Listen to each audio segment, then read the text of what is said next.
مسلسل تشدد کا سامنا کرنے کے باوجود وہ بالکل طور پر انکاری ہے کہ وہ اپنی زمین کو نہیں چھوڑیں گے، چاہے انہیں کوئی سہولت نہیں دی جائے۔ ایک طرف آپ خود سوچیں، ایک ایسا شہر بنایا گیا ہے جہاں پر تمام سہولیات موجود ہیں، جہاں پر آرمی، گوادر سٹی جس کی تعداد شاید 1 لاکھ ہو، لیکن وہاں پہ فوجی عسکریت پسند جو ادارے ہیں ان کی تعداد 2 لاکھ ہے۔ آپ خود سوچیں کہ 2 لاکھ کے فوجی وہاں پر کس نے بھرتی کیے اور کس کے لیے بھرتی کیے؟ اور وہ فوجی جب گوادر شہر سیلاب سے ڈوب رہا تھا تو وہ اپنے اپنے گھروں میں بیٹھے، اپنے مورچوں میں بیٹھے تماشا دیکھ رہے تھے۔ تو یہ ہے وہ گوادر سٹی، یہ وہ گوادر ہے جس کی حقیقت چھپائی جاتی ہے، اور وہ چھپائیں گے۔ یہ ان کا منصوبہ ہے کہ گوادر شہر کو مکمل طور پر وہ اپنے کنٹرول میں لے لیں، ایک ملٹری اسٹیٹ بنا سکے جہاں سے وہ تمام چیزیں ایکسٹریکٹ کر سکیں۔ لیکن یہ فرض ہمارا بنتا ہے، جس طرح خیر بخش نے کہا تھا کہ کھولوں سے نکلنے والا تیل کی جو ہے وہ مری نہیں ہے بلکہ پورا بلوچستان ہے۔ اس طرح ہمیں بھی سمجھنا پڑے گا کہ آج یہ مسئلہ صرف گوادر کے مقامی لوگوں کا نہیں ہے، آج یہ مسئلہ پورے بلوچستان کا ہے۔ یہ باڑ صرف گوادر میں نہیں لگائی جا رہی ہے بلکہ یہ باڑ بلوچستان میں لگائی جا رہی ہے۔ جو کنٹونمنٹس بنائے گئے ہیں یہ باڑ، اور اس کے بعد ایک باڑ ایسی بنائی جا رہی ہے جو ہمارے کلچر، ہماری سماج، ہماری پورے زمین کی جو ایک اسٹرکچر ہے اس کو برباد کر دے گا۔ تو اس کے لیے آواز اٹھانا، میرے خیال سے وہ نہیں بول سکتے بھی تو ہم ان کے لیے آواز اٹھائیں گے۔ اور ایسا نہیں ہے کہ وہ نہیں بول پا رہے ہیں۔ جس دن کھدائی شروع ہوئی اس دن کوئی سیاسی ورکر شاید وہاں موجود نہیں تھا، کوئی نام نہاد میڈیا وہاں موجود نہیں تھی، کوئی نام نہاد، وہ شرم کی بات ہے، وہ نام نہاد پولیٹیکل پارٹیز جنہوں نے سائل و وسائل کے حفاظت کے نام پر سیاست کی وہ وہاں موجود نہیں تھے۔ لیکن اسی باڑ کے قریب جو ایک بلوچ بزرگ تھا جس کے گھر کے اس پار باڑ لگائی جا رہی تھی، اس نے احتجاج کیا، اس نے اس سڑک کو بند کیا، اس نے اس فوجیوں کو نہیں چھوڑا۔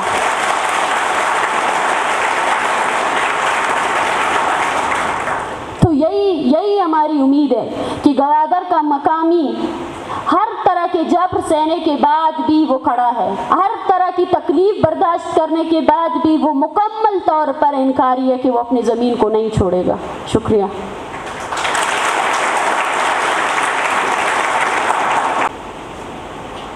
دیکھیں، سب سے پہلے تو بات یہ ہے کہ ہمیں اپنے لوگوں کو عوامی مذمت کی طرف لے کر آنا پڑے گا۔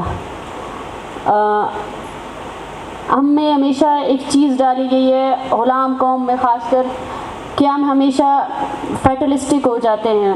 جو ہمارے اندر ارد گرد ہو رہا ہے اس سب کو اپنا تقدیر مان کر ہم خاموشی اختیار کر لیتے ہیں، لیکن یہ ہماری تقدیر نہیں ہے۔ یہ ان قوتوں کی وجہ سے ہو رہا ہے جو قوتیں صرف اور صرف بلوچ سائل اور وسائل کی وجہ سے ہم پر حاکمیت کر رہے ہیں۔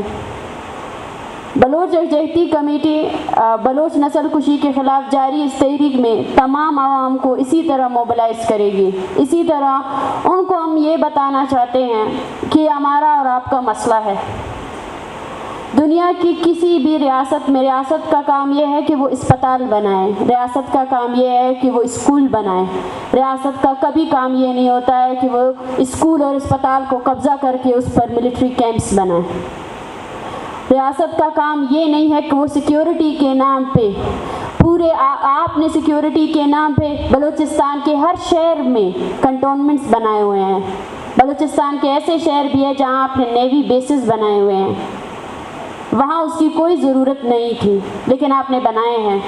ہر دوسرے دن سیکیورٹی کے نام پر اگر منظور ہوتے ہیں بلوچستان میں، افسوس کا مقام یہ ہے کہ جب بلوچستان کے مختلف ڈویژنز میں یونیورسٹیز قائم کرنے کی تحریکیں چلی تو اس وقت کے ہمارے جو وزیر اعلیٰ محترم ہیں انہوں نے بہت اچھے طریقے سے یہ بات واضح کر دی بلوچستان کے لوگوں پر کہ بلوچستان میں یونیورسٹیز بہت زیادہ ہیں، ہمیں یونیورسٹیز کی ضرورت نہیں ہے، لیکن انہیں 1 منٹ بھی نہیں لگتا ہے، وہ چیک پوسٹوں کی منظوری دے دیتے ہیں، اور وہ چیک پوسٹ ان کی اکاؤنٹیبلٹی نہیں ہوتی ہے۔ وہ بندوق جو انہیں دی گئی ہے وہ بندوق اس لیے دی گئی ہے کہ کس طرح بلوچ، پشتون، ہزارہ جو بھی کمیونٹی یہاں آباد ہے ان کی نسل کشی کی جائے، ان کو تنگ کیا جائے، ان کو روز برآں ان کے معصوم لوگوں کو، ان کے معصوم بچوں کو مارا جائے تاکہ وہ مجبوراً اس ملک کو، اپنی زمین کو چھوڑ کر یہاں سے چلے جائیں۔ تو یہ وہ چیزیں ہیں ہمیں سمجھنی ہے کہ اگر ہمارا بقا اس وقت ممکن ہے جب ہم ایک پوری قوم کے طور پر اس جدوجہد کو اپنائیں گے، اس جدوجہد کو آگے لے کر جائیں گے، ورنہ میں سمجھتی ہوں کہ پاکستان بھر میں اگر آپ دیکھا جائے صرف سی پیک ایک میگا پروجیکٹ نہیں ہے، بلوچستان کے ہر جگہ سے آپ کو معدنی وسائل ملیں گے، قدرتی وسائل ملیں گے۔ بلوچستان میں آج بھی کلات سمیت ایسے بہت سے جگہ ہے جہاں پہ تیل کی پیداوار ہو رہی ہے، تیل کی دریافت ہوئی ہے، تو کیا یہ لوگ ہر جگہ کو فینس کر کے وہاں بند کر دیں گے؟ ہمیں اس چیز پر بات کرنے کی ضرورت ہے، اور اگر ہم بات نہیں کریں گے تو ایسا ہی ہوگا، سکڑتے سکڑتے یہ زمین ہمارے لیے بہت کم پڑ جائے گی، کیونکہ ابھی بھی ایک بہت بڑا حصہ اگر ہم دیکھیں ملٹرائزیشن کے نام پہ گوادر پورٹ کی ملکیت کس کے پاس ہے؟ بلوچستان حکومت کے پاس نہیں ہے، ملٹری انسٹیٹیوشنز کے پاس ہے۔ اگر ہم دیکھیں بھی تو کس طرح غیر قانونی طور پر ہر دوسرے جگہ میں، ہر دوسرے شہر میں غیر ضروری کنٹونمنٹس بنائے گئے ہیں۔ یہ جو زمینی قبضہ کیا گیا ہے، یہ جو اپنے لیے ہر شہر میں ایک الگ شہر بنایا گیا ہے، ہمیں اس کے خلاف بولنا ہے، ہمیں ان تمام اہلکاروں کے خلاف بولنا ہے جو اگر اس پاکستان کے آئین اور قانون کے تحت محافظ ہے تو انہیں بارڈر پر تعینات کیا جائے۔ ان کی تعیناتی کی جگہ بلوچستان میں موجود وہ غیر فعال اسکول نہیں ہیں۔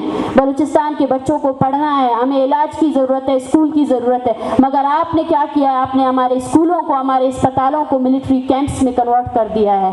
ہمارے بچے پڑھنا چاہتے ہیں لیکن آپ نے ان کو کیا دیا ہے؟ صرف تشدد دیا ہے، صرف اور صرف ہر دن ہر رات آپ ان کے گھروں میں چھاپا مارتے ہیں اور ان کو اپنی اصل شکل دکھاتے ہیں۔ پاکستان نے بلوچستان کو ہمیشہ as a military state deal کیا ہے، اسی وجہ سے بلوچستان میں ایک چھوٹی سی آسامی پہ بھرتی کرنے کے ساتھ ساتھ بڑے بڑے فیصلے، ترقیاتی کام، انفراسٹرکچر کا کام، کوئی سڑک بھی بنانا ہو تو اس کے ٹھیکیدار فوجی ہوں گے، کوئی بھی چیز کرنا ہو تو اس کا ٹھیکیدار فوجی ہوگا۔ اور اس فوجی کو کس نے اتنی زیادہ وہ دی ہے؟ ہماری خاموشی نے، کیونکہ ہم نے خاموشی سے اس سب چیزوں کو برداشت کیا۔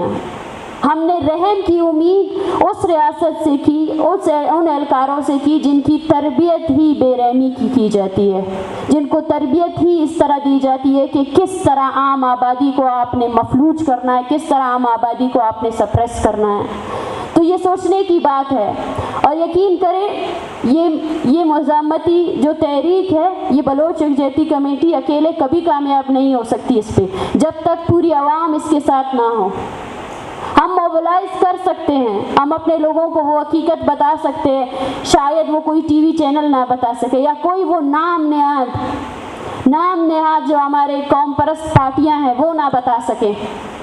ہم وہ حقیقت آپ کو بتا رہے ہیں، ہم آپ کو بتا رہے ہیں کہ یہ ہمارا اور آپ کا کام ہے۔ جب تک اس سیاسی مذمت میں، اس پرامن مذمت میں آپ اپنی قوت نہیں دیں گے، تب تک بلوچستان کے حالات بد سے بدتر ہوتے جائیں گے۔ آج صرف گوادر میں ایک میگا پریسن بن رہا ہے، تو یقین کیجئے بلوچستان کے کونے کونے سے قدرتی اور یہ جو معدنی وسائل نکلتے ہیں، پھر ایک دن ایسا آئے گا کہ پوری بلوچستان جیسے اب چھاونی ہے اسی طرح چھاونی بن جائے گی، اور اس وقت ہمارے لیے کچھ بھی نہیں بچے گا۔ تو یہ تحریک، یہ مذمت ایک عوامی تحریک ہے، یہ ان اصولوں کے لیے ہے، ان چیزوں کے لیے جس پر کسی نے بات نہیں کی۔ 75 سالوں کے بعد ہم یہاں پہنچ چکے ہیں۔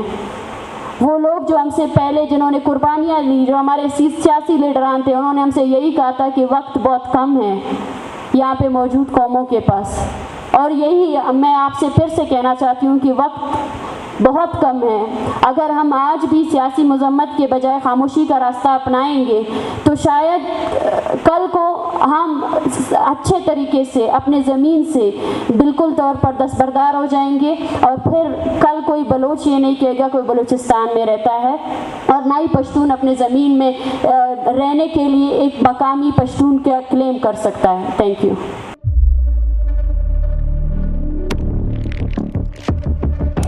قدرت کی تخلیق میں کوئی کمی نہیں،